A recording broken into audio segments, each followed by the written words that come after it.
Eis que estou convosco todos os dias, até a consumação do século.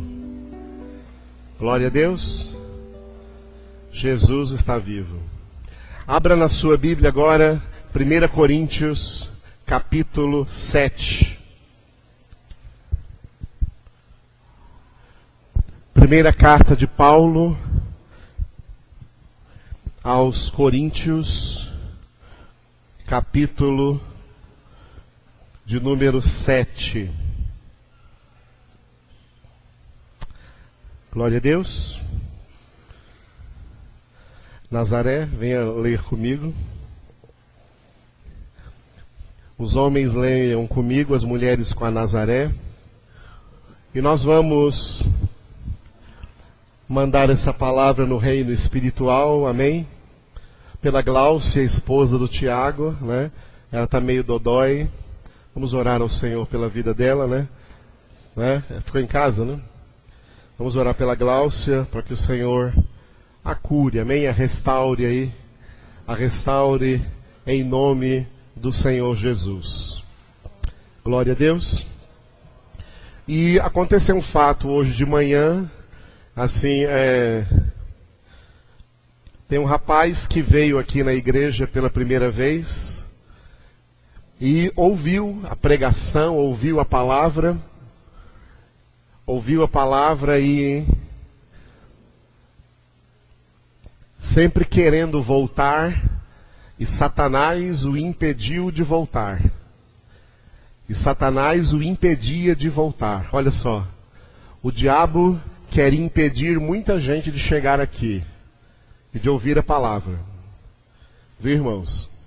Vocês me vêm pregando aqui à frente, mas esse ministério não é de um homem só. Esse ministério é de uma comunidade. Vocês que estão ouvindo a palavra precisam multiplicar suas orações, porque nós estamos em guerra espiritual. Não é o pastor Edivaldo sozinho que está em guerra, não. Olha só, esse rapaz veio aqui uma vez, ele veio aqui um domingo de manhã e ouviu uma palavra e depois ficou muito impactado por essa palavra, mas Satanás não permitiu que ele voltasse mais. Ele tentando vir e não conseguia, tentando vir e não conseguia. Hoje de manhã ele mandou um amigo dele vir aqui falar comigo, para falar isso. Terça-feira ele caiu de moto, sofreu um acidente de motocicleta na rodovia. Ele está em casa, tem que fazer uma cirurgia agora, terça-feira. Eu não sei o nome dele completo, só sei que ele é Júnior. Júnior deve ser sobrenome, né? Júnior. Então ele é Júnior. Tem vários Júniors por aí, né? Ele é um desses Júnior. O Júnior é esse rapaz que veio, ouviu, a palavra de Deus tocou no coração dele. Aí ele mandou um amigo hoje de manhã para me falar isso, que não conseguia mais vir. Ele nunca deu dízimo em igreja nenhuma, em lugar nenhum. Ele mandou o amigo dele trazer o dízimo para cá, porque Deus mandou ele dar o dízimo aqui. O amigo dele trouxe o dízimo dele, me deu o telefone para me ligar para ele depois.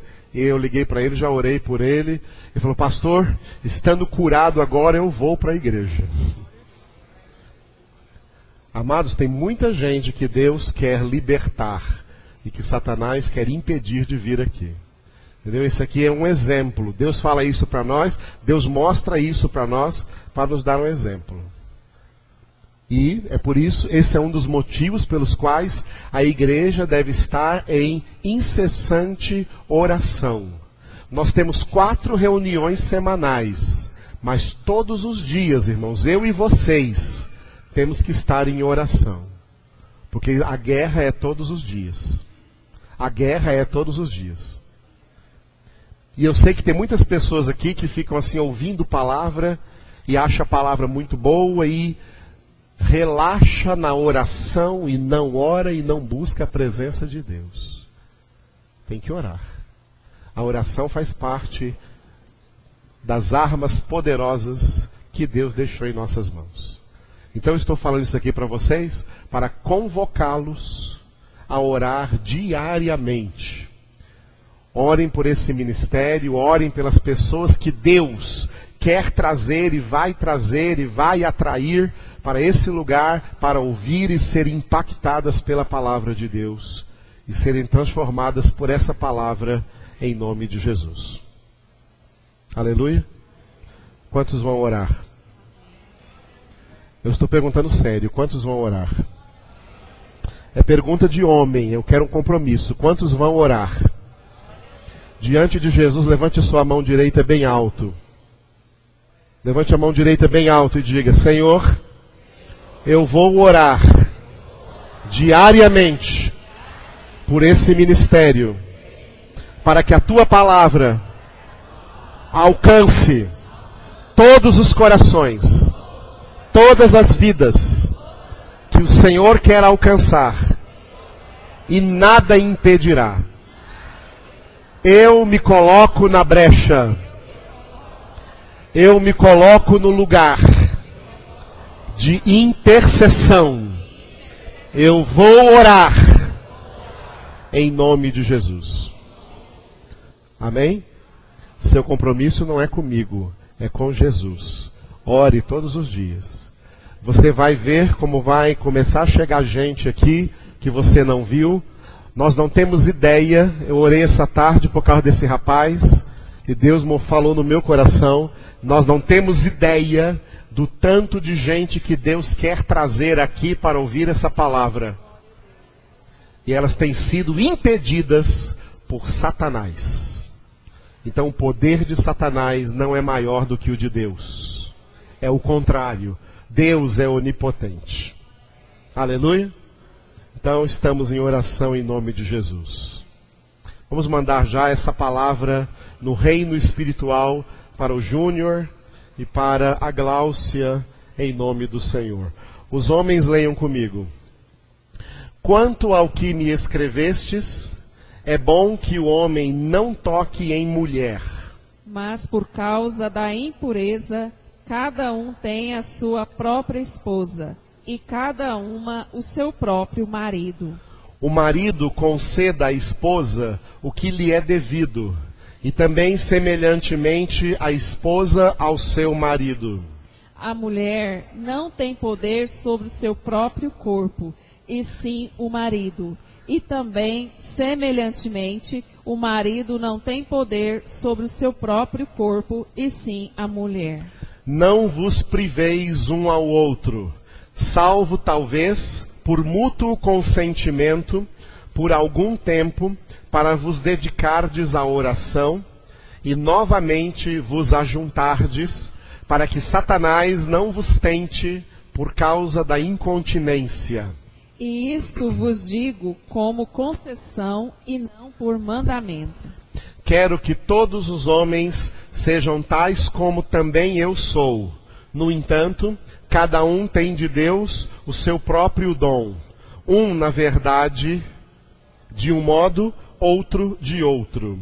E aos solteiros e viúvos, digo que lhes seria bom se permanecessem no estado em que também eu vivo. Caso, porém, não se dominem, que se casem, porque é melhor casar do que viver abrasado. Ora, aos casados ordeno, não eu, mas o Senhor, que a mulher não se separe do marido. Se, porém, ela vier a separar-se, que não se case, ou que se reconcilie com seu marido, e que o marido não se aparte de sua mulher. Aos mais digo eu, não, Senhor, se algum irmão tem mulher incrédula, e esta consente em morar com ele, não a abandone. E a mulher que tem marido incrédulo, e este consente em viver com ela, não deixe o marido. Porque o marido incrédulo é santificado no convívio da esposa, e a esposa incrédula é santificada no convívio do marido crente. De outra sorte, os vossos filhos seriam impuros, porém agora são santos. Mas, se o descrente quiser apartar-se, que se aparte. Em tais casos, não fica sujeito à servidão, nem o irmão, nem a irmã. Deus vos tem chamado à paz. Pois como sabes, ó mulher, se salvarás o teu marido? Ou como sabes, ó marido, se salvarás tua mulher? Ande cada um segundo o Senhor lhe tem distribuído, cada um conforme Deus o tem chamado. É assim que ordeno em todas as igrejas. Foi alguém chamado estando circunciso? Não desfaça a circuncisão. Foi alguém chamado estando incircunciso? Não se faça circuncidar. A circuncisão em si não é nada. A incircuncisão também nada é. Mas o que vale é guardar as ordenanças de Deus. Cada um permaneça na vocação em que foi chamado. Foste chamado sendo servo, não te preocupes com isso. Mas se ainda podes tornar-te livre, aproveita a oportunidade. Porque o que foi chamado no Senhor, sendo escravo, é liberto do Senhor. Semelhantemente, o que foi chamado, sendo livre, é escravo de Cristo. Por preço fostes comprados, não vos torneis escravos de homens. Irmãos, cada um permaneça diante de Deus naquilo em que foi chamado. Com respeito às virgens, não tenho o mandamento do Senhor, porém dou minha opinião, como tendo recebido do Senhor a misericórdia de ser fiel. Considero, por causa da angustiosa situação presente, ser bom para o homem permanecer assim como está. Estás casado? Não procures separar-te. Estás livre de mulher? Não procures casamento. Mas se te casares, com isto não pecas. E também, se a virgem se casar, por isso não peca. Ainda assim, tais pessoas sofrerão angústias na carne, e eu quisera poupar-vos. Isto, porém, vos digo, irmãos, o tempo se abrevia. O que resta é que não só os casados sejam como se o não fossem, mas também os que choram como se não chorassem, e os que se alegram como se não se alegrassem, e os que compram como se nada possuíssem. E os que se utilizam do mundo como se dele não usassem, porque a aparência deste mundo passa. O que realmente eu quero é que estejais livres de preocupações. Quem não é casado, cuida das coisas do Senhor, de como agradar ao Senhor. Mas o que se casou, cuida das coisas do mundo, de como agradar a esposa. E assim está dividido. Também a mulher, tanto a viúva como a virgem, cuida das coisas do Senhor para ser santa, assim no corpo como no espírito. A que se casou, porém, se preocupa com as coisas do mundo, de como agradar ao marido. Digo isto em favor dos vossos próprios interesses. Não que eu pretenda enredar-vos, mas somente para o que é decoroso e vos facilite o consagrar-vos desimpedidamente ao Senhor. Entretanto, se alguém julga que trata sem decoro a sua filha, estando já a passar-lhe a flor da idade e as circunstâncias o exigem, faça o que quiser, não peca, que se casem. Todavia, o que está firme em seu coração, não tendo necessidade, mas domínio sobre o seu próprio arbítrio, e isto bem firmado no seu ânimo, para conservar virgem a sua filha, bem fará. E assim, quem casa sua filha virgem, faz bem. Quem não a casa, faz melhor. A mulher está ligada enquanto vive o marido. Contudo, se falecer o marido, fica livre para casar com quem quiser, mas somente no Senhor. Todavia, será mais feliz se permanecer viúva, segundo a minha opinião. E penso que também eu tenho o Espírito de Deus. Aleluia. Vamos ficar de pé para fazermos essa oração, ok? Vamos orar junto com a Nazaré, em nome de Jesus. Una-se com as pessoas que estão mais próximas de você para orarem juntos em nome de Jesus. Aleluia, Senhor. Bendito és o teu nome, Glória Senhor. a Deus. Glorificamos a ti, ó Deus, Aleluia, por tudo que tu Senhor. és, por todas as tuas maravilhas, Senhor, pela tua palavra, pelo Espírito Santo, Senhor, que em nós habita. Senhor, nós estamos na sua completa dependência. Sabemos, ó Deus, que precisamos de Ti, que precisamos da Sua palavra e que nós, como a Tua igreja, Pai, possamos de fato assumir o nosso papel, Senhor, como pessoas Glória a que Deus. intercedem uns pelos outros, que intercede com amor, ó Pai, e que Aleluia, vê, Senhor, a Senhor. necessidade que cada um está passando, que Glória nessa a hora Deus. o Senhor vem de encontro à necessidade dessa congregação, Aleluia. a vida dos irmãos que estão enfermos, Senhor, aqueles que não Poderoso puderam Deus. estar aqui nesta noite, Toca que o na Senhor Gláucia venha, Senhor, nesse momento, com graça Senhor. e misericórdia, E a cure, ó alcançá-los aonde eles estiverem. Pai, Toca no alcança, Júnior Pai, com nesse a momento, cura do Senhor, Senhor, e cura-o.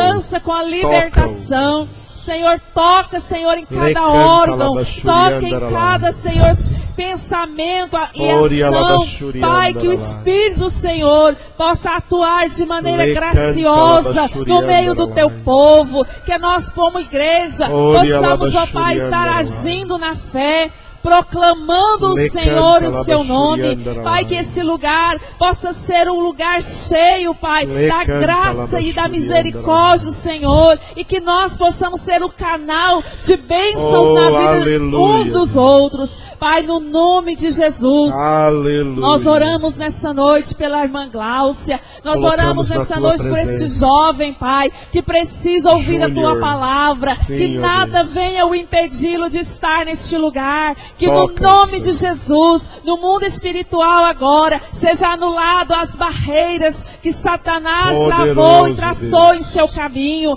Em nome do Senhor Jesus, nós te pedimos, Pai, e todos Oh, que têm poderoso sofrido Deus. dificuldades, Senhor, e lutas para estarem aqui, para permanecerem aqui neste lugar. Em Sim, nome ó do Deus. Senhor, que nessa noite o Senhor lance por terra todo impedimento, Aleluia. toda ação de Satanás, que o Espírito do Senhor Poderoso agora Deus. venha fortalecer o teu povo, venha acender em seus corações a Acende alegria de te mesmo. buscar, de te servir e de Alegria estar do na tua Senhor presença. é a nossa Que haja força. tua alegria em nossos corações, Senhor. Que o Fortaleça-nos, ó nosso Deus. prazer seja te buscar. Fortaleça-nos. Que o nosso prazer seja ouvir a tua Levanta-nos palavra. Que o dessa nosso prazer guerra seja, espiritual, Deus, sermos uma igreja como mais que cheia do vencedores, Espírito Senhor. Santo. Não uma igreja ó fracassada, Deus. mas uma igreja edificada na tua Aleluia, palavra, Pai. Senhor. Em nome de Jesus. Que nós Glória a possamos Deus. neste momento, Pai, deixar que a tua palavra, Pai, Glória a penetre, Senhor Jesus, em nosso coração. Que o Glória Espírito a do Senhor Deus. venha lavar nós por dentro e por fora. E que todo o nosso ser venha refletir Aleluia. a semelhança do Senhor. Em nome de Oh, Jesus, ó Pai. aleluia. Que o Senhor seja bem vivo em nosso caminhar, Glória a em Deus. nosso falar, em nossas ações, em nossas decisões, ó Pai. Poderoso. Em nome de Jesus, que a tua amada igreja possa ser edificada pelo poder da sua palavra. É o que nós oramos a ti, Senhor, e te agradecemos, aleluia. porque aqui temos a tua palavra pregada, Senhor, Aleluia. com verdade, pregada com Glória a autenticidade. Obrigada, Jesus. Nós te rendemos graça em nome de Jesus. Amém. Glória a Deus. Poder estar assentados. Obrigado, Nazaré. Enquanto a Nazaré estava orando, o Espírito Santo de Deus me deu uma visão. Ele me mostrou que essa intercessão que vocês vão fazer não ficará sem recompensa. Eu vi vários pacotes de presentes, embrulhados para presentes, como que descendo em fila, assim, do céu, e chegando nas casas das pessoas que estarão intercedendo de verdade. E eu perguntei, Senhor, por que isso? E ele disse, porque você estará aprendendo a orar não mais só por você mesmo. E o Espírito Santo me disse, quando você ora por outros, Deus cuida de você. Aleluia? Tá, amados? Isso é ministério. Nós pensamos que estamos servindo, e o Senhor é quem nos serve. Nos presenteia, nos agracia. Aleluia? Em nome de Jesus. Vamos interceder, irmãos, e nós vamos ver muitas mudanças por aí, e vamos ver muitas pessoas sendo atraídas por Deus para ouvirem essa palavra que vocês têm recebido neste lugar. Aleluia? Diga aleluia. Nós estamos estudando a primeira carta de Paulo aos Coríntios. Essa carta tem 16 capítulos. Nós estamos hoje no capítulo 7. O título que eu daria para essa carta de Paulo aos Coríntios é Espirituais e não carnais. Paulo escreve aos crentes de Corinto, exortando-os a serem homens espirituais, mulheres espirituais e não carnais. O que é isso? Crentes carnais são crentes relaxados, crentes que não se santificam. E crentes espirituais são crentes que andam como Deus falou a Abraão, andam na sua presença e buscam se santificar, se aperfeiçoar. Eu tenho dito aos irmãos que eu creio firmemente que a diferença entre crentes espirituais e crentes carnais se encontra na definição que Jesus deu em Mateus 22:14, quando Jesus disse: muitos são chamados, mas poucos os escolhidos. Repitam essa frase.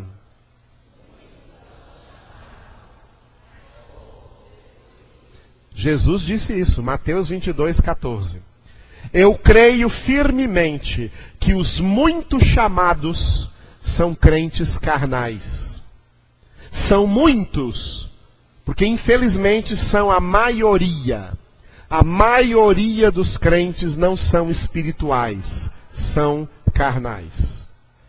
E não terão salvação. Não terão salvação. Porque a salvação é só para homens espirituais, e eu creio que os poucos escolhidos que Jesus falou são os eleitos de Deus. Esses não são carnais, são espirituais, porque lutam para crescer em Cristo Jesus espiritualmente, para serem santos como Deus quer. Aleluia? Essa é a diferença entre crente e crente. Tem dois tipos de crentes. Crentes chamados são carnais, são relaxados, não gostam de orar, não gostam de Bíblia, não gostam de congregar, mas gostam do mundo, mas dizem que são crentes. São carnais. Crentes espirituais são os eleitos de Deus. São pessoas que, como o homem do Salmo número 1, tem todo o seu prazer na palavra de Deus e nela medita de dia e de noite, buscando se santificar e ser o homem que Deus quer, a mulher que Deus quer.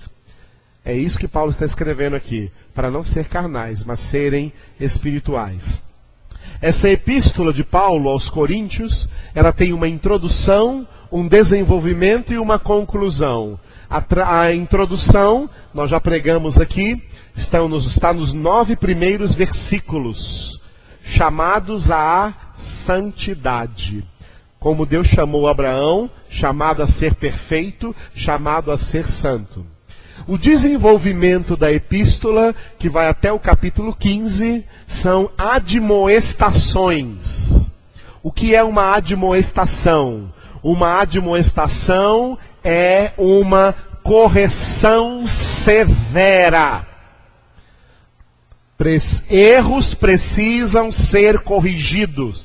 Pessoas que andam no caminho errado têm que ser corrigidas. Amar é corrigir. Quem ama, corrige. Quem não ama, não corrige. Tem gente que pensa que porque ama não vai corrigir. Então não ama. Esse amor é falso. O amor verdadeiro leva a corrigir. Por isso que Paulo escreve aos Coríntios, corrigindo-os em vários dos seus erros, porque estavam agindo como crentes carnais.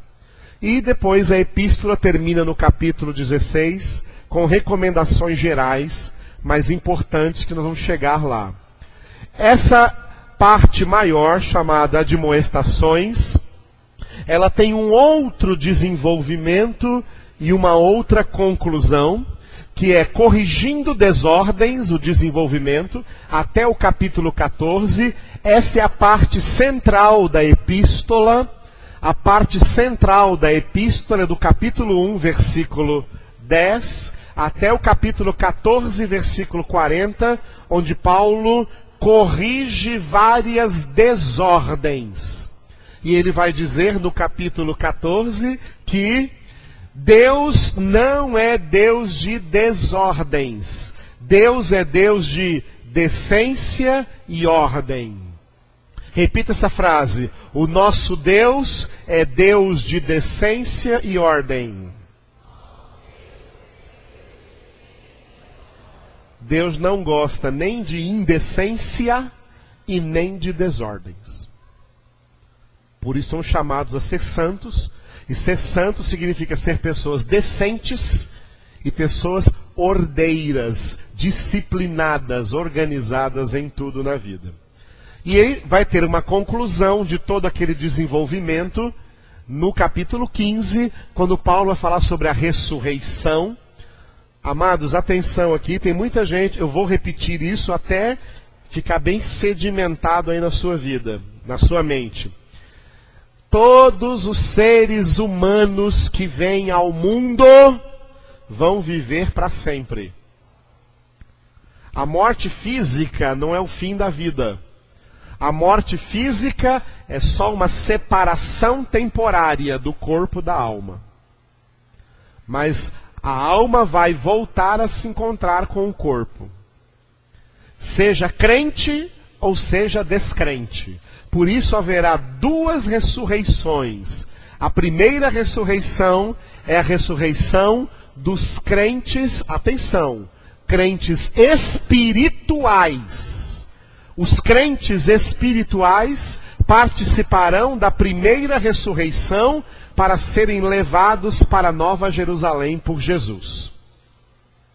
A segunda ressurreição é dos ímpios e também dos crentes carnais, que terão o mesmo destino dos ímpios. Serão ressuscitados para serem lançados de corpo e alma no lago de fogo e de enxofre, a condenação eterna. Mas todos ressuscitarão. Amém, queridos? Quando chegar no capítulo 15, vamos ver bem isso. Esse desenvolvimento que eu dei o título Corrigindo Desordens é a parte central, então, da epístola, e ela está dividida em duas partes, parte 1 e parte 2. Nós estamos na parte 1. A parte 1 é repreensões, vai até o capítulo 8, e do capítulo 9 ao 14, a parte 2, orientações. Paulo divide suas admoestações em repreensões e orientações. Por quê? Quando uma pessoa erra, consciente do seu erro, isso é rebeldia. Sabe que está errando, é rebeldia e tem que ser repreendido. Quem erra, sabendo que está errando, tem que ser repreendido. Por isso que a parte 1 é repreensões. Mas tem muita gente que erra por falta de orientação. Então tem que ser orientado. Por isso que de 9 a 14, a parte 2, que nós vamos começar no sábado. Sábado nós vamos entrar na parte 2, vamos ver essas orientações. Nós estamos ainda na parte 1, que são as repreensões, que está dividida em 2 blocos. O bloco 1, que nós já terminamos quarta-feira, chama contendas. É uma das coisas que Paulo repreendeu na igreja de Corinto. Havia muitas contendas, muitas dissensões, muitas discórdias, muitas divisões entre os irmãos. Por quê? Porque eles estavam sendo carnais. Homens carnais provocam e entram em contendas. Homens espirituais nunca entram em contendas. Pelo contrário, foge delas. Aprenda isso. Eles estavam sendo carnais, tinha contendas, e Paulo veio corrigindo. No bloco 2, outras prevaricações, além das contendas, outros erros que eles estavam cometendo, e que Paulo distribuiu no bloco 2 em 4 capítulos. Capítulo 5, 6, 7 e 8. Ontem à noite nós vimos o capítulo 5, a imoralidade, especialmente a imoralidade sexual. Estava havendo dentro da igreja dos Coríntios pessoas praticando imoralidade sexual. Ainda existe no meio das igrejas hoje muita gente na prática de imoralidades sexuais. O capítulo 5 é para isso. O capítulo 6 vimos de manhã, tribunais pagãos. Gente que quer fazer justiça com as próprias mãos e fica levando todo mundo aí na justiça.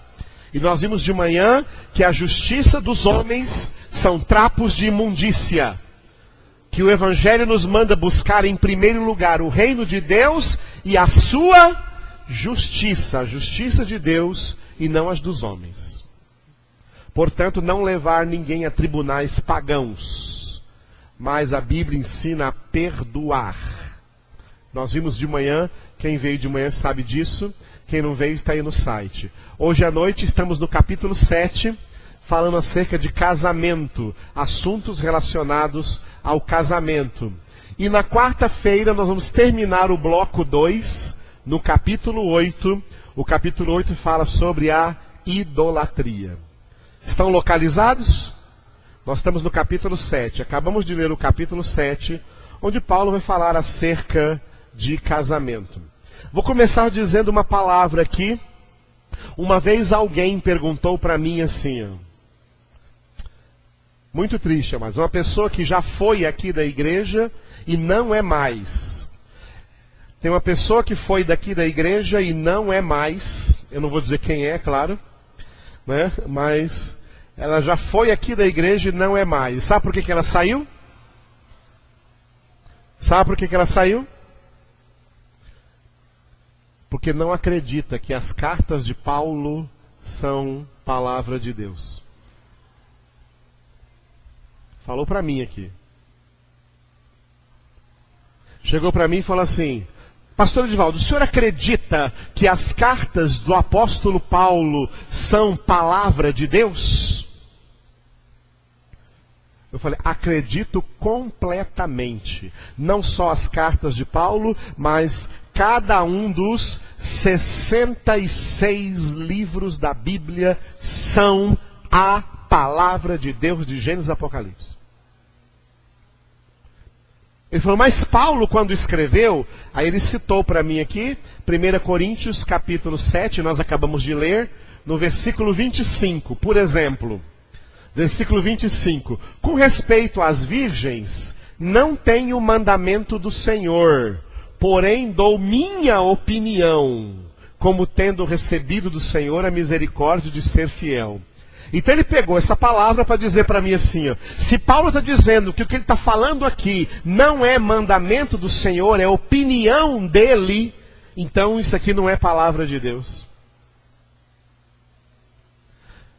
Eu falei para ele, como o diabo é astuto, hein? Bíblia mesmo, para valer, você não estuda, mas pega um texto desse para interpretar desse jeito. O apóstolo Paulo, quando estava dando a sua opinião, ele estava dando a sua opinião debaixo da inspiração do Espírito Santo.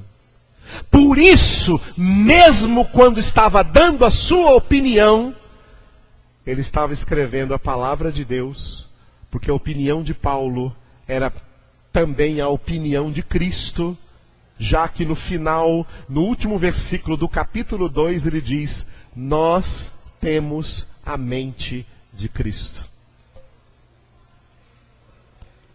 As cartas de Paulo, Paulo é um desses homens que Pedro falou, que são inspirados pelo Espírito Santo, e não falaram da parte de homens, mas falaram da parte de Deus. Essa pessoa saiu daqui da igreja porque não acredita que as cartas de Paulo, e diz que eu prego muito aqui as cartas de Paulo, que as cartas de Paulo não são palavras de Deus. Até falou assim que ele já viu Bíblias por aí, e existe mesmo, Bíblias por aí, que pega e coloca em vermelho só as palavras de Jesus nos evangelhos. Já viram Bíblia assim? Ah, tem mesmo, tem mesmo. Eu também, ele falou assim, eu acredito que só o que saiu da boca de Jesus ali que é a palavra de Deus, o resto não é não. Eu falei, então você está no sal. Ouviu? Porque toda a Bíblia Sagrada é palavra que procede da boca de Deus. E homens santos falaram da parte de Deus, movidos pelo Espírito Santo. Dentro dessa inspiração, aqui no capítulo 7, Paulo dá algumas orientações sobre casamento, mas ele coloca uma questão muito importante. A questão é: casar ou não casar? Eis a questão. Casar ou não casar? Eis a questão. Ele mesmo responde dentro dessa inspiração no versículo 7. Vamos ler o versículo 7? Quero que todos os homens sejam tais como também eu sou. No entanto, cada um tem de Deus o seu próprio dom. Um, na verdade, de um modo, outro de outro. Leiam vocês bem forte esse versículo 7.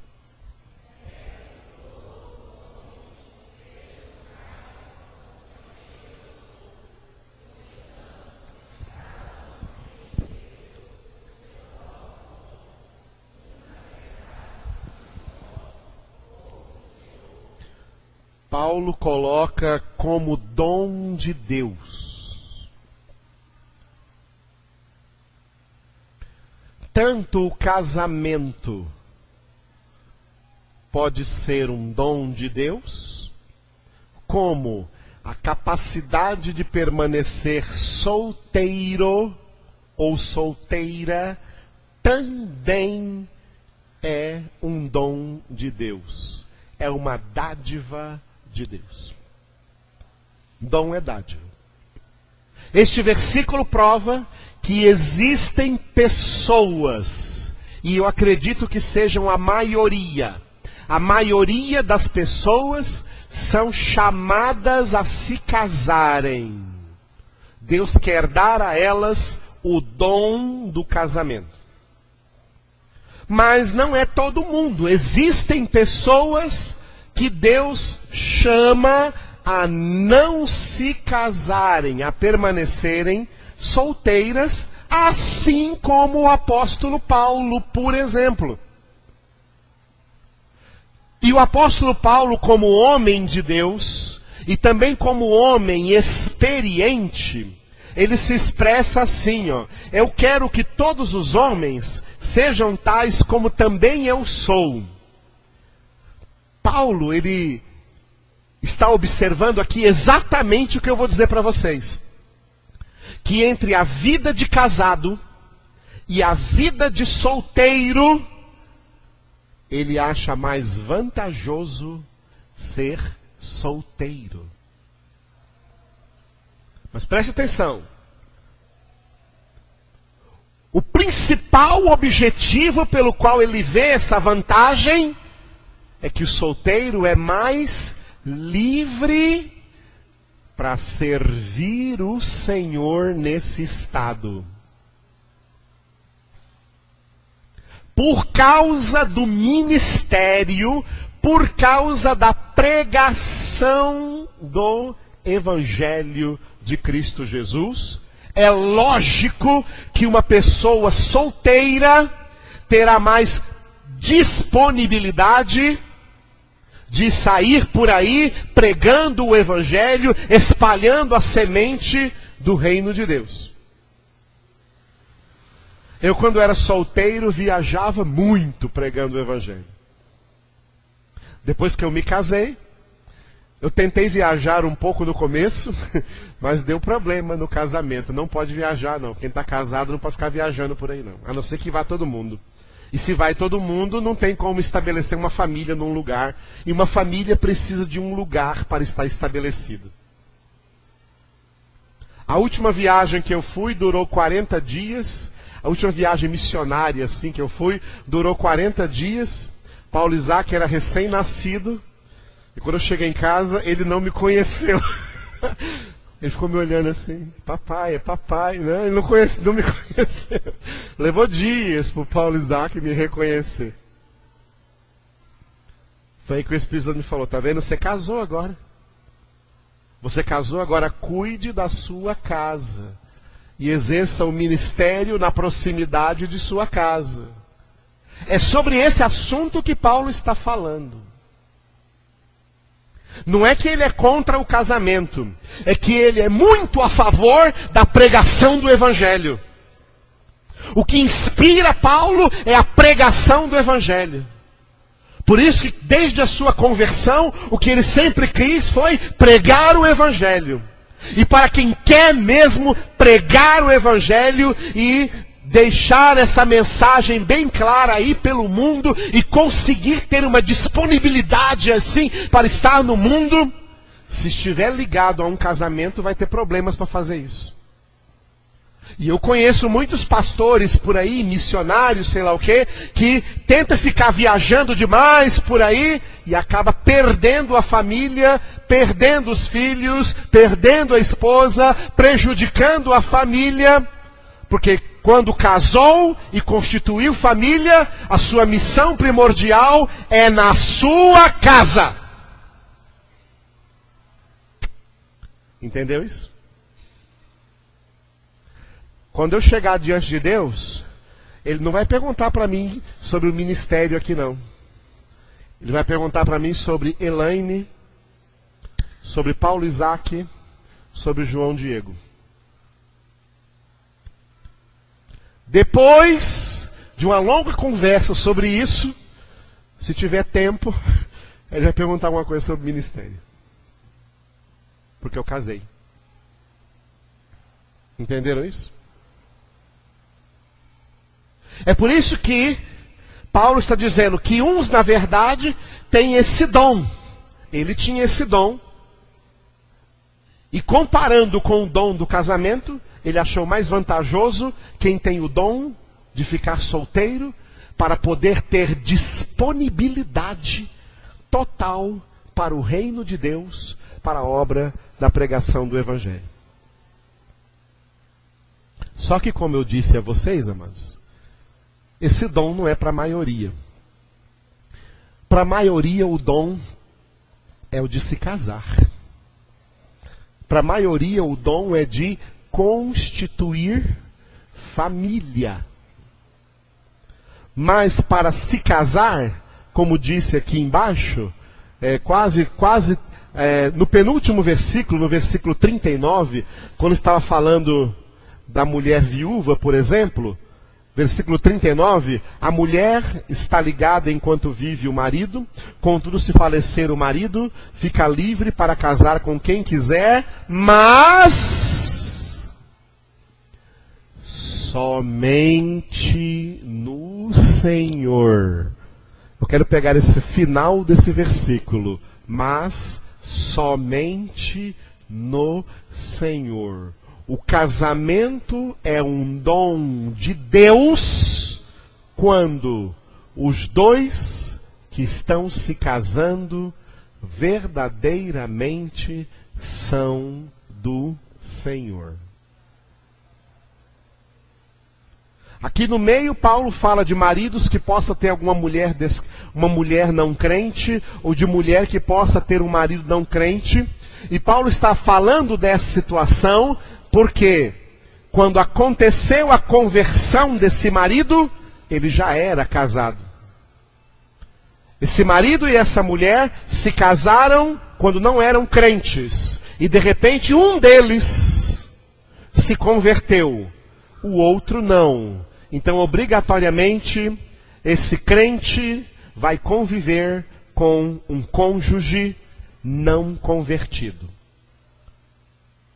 Mas a orientação bíblica é que quem conhece o Senhor enquanto solteiro só pode se casar no Senhor para não adotar jugo desigual.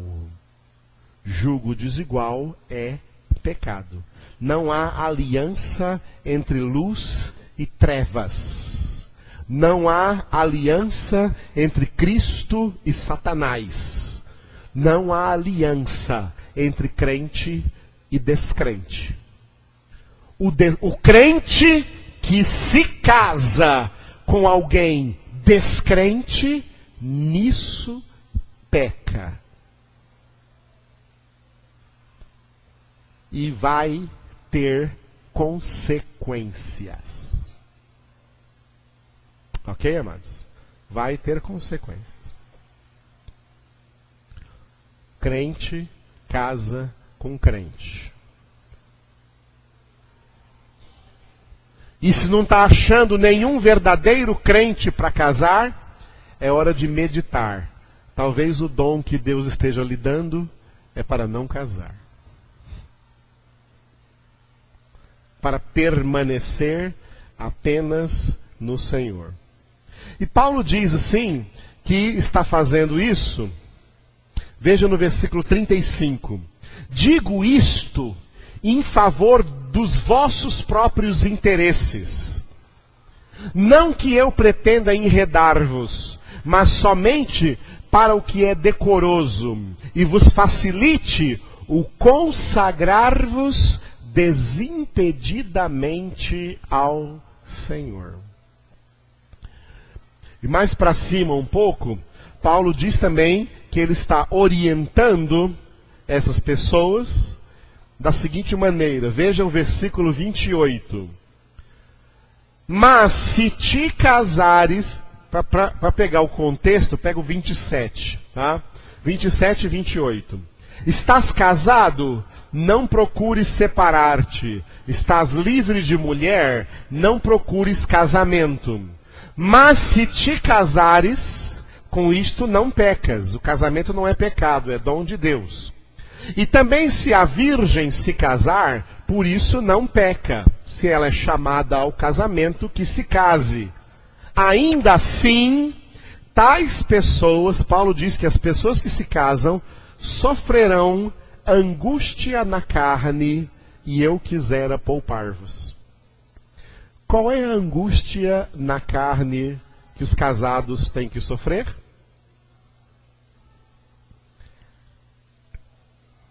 É a angústia que advém de todas as responsabilidades de se estar casado. Mas vou falar bem claro com vocês. Do ponto de vista da Bíblia, o casamento não é meramente uma liberação para poder ter relacionamento sexual. Não. Falamos sobre isso ontem à noite.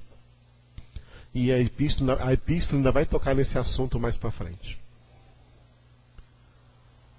Do ponto de vista bíblico, casamento é uma tremenda responsabilidade. A palavra responsabilidade vem do latim responsa, que em português é resposta. O que significa que a pessoa solteira, ela só responde por si mesma. Mas a pessoa casada, ela tem que responder pelo seu cônjuge e pelos seus filhos. diante de tudo e principalmente diante de Deus. A responsabilidade aumenta.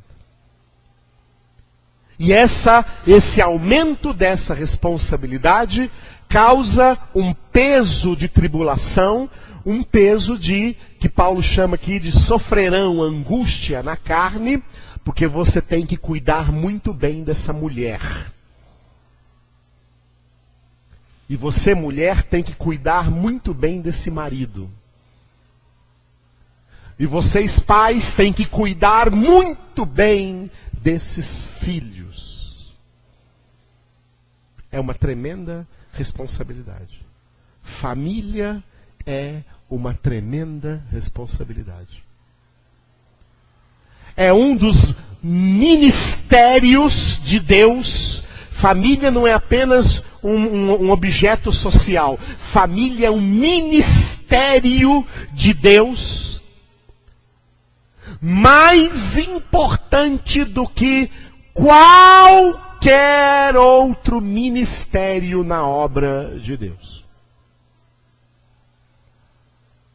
Constituir uma família no Senhor, constituir uma família santa, vale mais diante de Deus do que você sair e ganhar um continente inteiro para Cristo.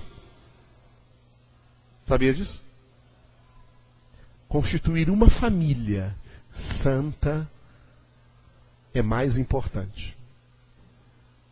Foi isso que Josué sentiu quando falou para toda a nação de Israel, dizendo assim, estou vendo que vocês aí só vão dar trabalho, então vou dizer logo uma coisa para vocês, escolha o Deus que vocês quiserem. Se os deuses dos cananitas que estão aqui, se os deuses dos vossos pais lá em Ur dos Caldeus, eu e minha casa serviremos o Senhor. Isso era Josué. Foi colocado no lugar de Moisés. Foi colocado por Deus diante de toda uma nação. Mas ele viu na sua velhice, antes de morrer, que essa nação era corrompida e não ouvia a palavra de Deus. E como que lavando as mãos, ele disse assim, eu lavo as minhas mãos de vocês. Eu estou vendo que vocês gostam demais de ser infiéis a Deus. Eu e minha casa não seremos infiéis a Deus. Eu e minha casa serviremos o Senhor. Entender, irmãos? E é tão importante dentro do ministério pastoral que os pastores, os presbíteros e até mesmo os diáconos na igreja foram constituídos a partir de uma base familiar. E Paulo escreve a Timóteo quando fala sobre esses ministérios, dizendo assim que sejam homens que tenham criado bem a sua própria casa, casados, maridos de uma só mulher, que tenha filhos que não são acusados de rebeldia, porque quem não cuidou da sua própria casa, como não cuidará da igreja de Deus? A família, amados, é uma obra de Deus tremenda. O que faz do casamento um ministério espiritual maravilhoso diante de Deus. E mais difícil do que qualquer outro ministério. Ouviu, irmãos? A gente tem muitas ilusões. Existem por aí nas igrejas e na cabeça de muitos crentes, muitas ilusões ministeriais. Muitas ilusões ministeriais. A gente acha que a grande coisa é sair por aí para fazer a obra de Deus. Opa! Pode deixar que Deus está cuidando bem da sua obra e enviando a quem Ele prepara e a quem Ele separa. Mas quando Ele chama a maioria para o casamento, é porque Ele está plantando pessoas que vão estar aí com a sua casa, servindo o Senhor e sendo testemunho de famílias de Deus para as outras famílias. Este é o seu principal ministério de casado. Aleluia? Quem é casado aí, levante a mão. O seu casamento, a sua família, é o seu maior ministério. Acho que vocês não ouviram. O seu casamento, a sua família, é o seu maior ministério. Ainda ouviram muito pouco. O seu casamento, a sua família, é o seu ministério. Cuida disso aí. Cuida disso aí.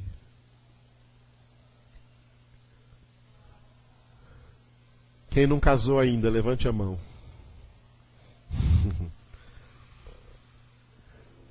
Ore.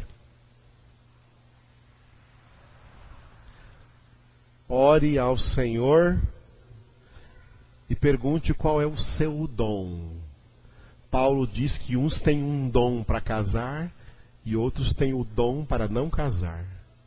Se o seu dom é para não casar, é porque Deus quer você sozinho para servi-lo com maior disponibilidade.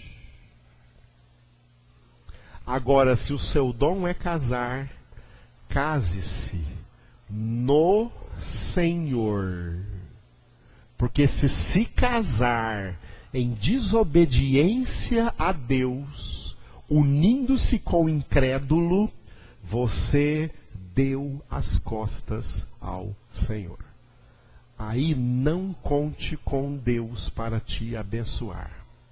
Porque esse casamento não será abençoado. Fui bem claro? Porque tudo que eu consegui fazer foi introduzir. Agora que eu tinha que começar a pregar nesse momento sobre o casamento aqui. Estão entendendo isso? Por isso Deus disse a Abraão o que disse para nós nessa noite. Anda na minha presença e sê perfeito.